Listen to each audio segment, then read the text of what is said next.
Talk about that process.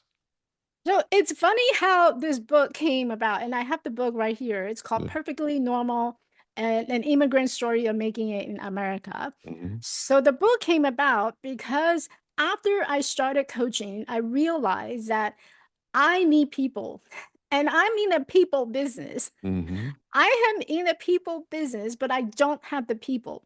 Now, how do I reach out to the people so that I can be in front of people and they would know that I do have a business? Mhm. So I went through this. I was working with a mentor and I shared the fact that, I've been thinking about having a book for a very long time. Even before I started coaching, I always had this idea. I knew there's a book, but I wasn't sure what that book is going to be about. Right.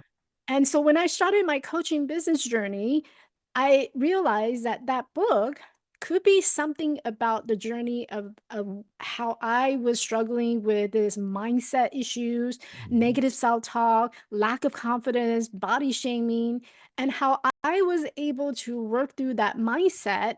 And maybe that's the book I need to write about. Yeah.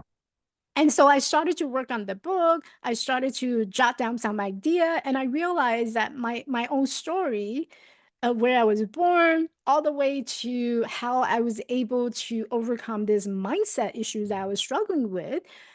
That's a great story to tell.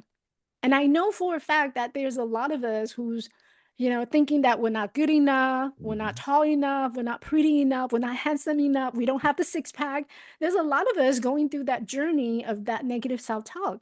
Well, maybe if I were to tell that story, that might inspire them to look at life differently. Yeah, absolutely. And one of the things I share in the book is that I know a lot of people think that life is about becoming the Mhm. better person of who you are, becoming someone that you were meant to be.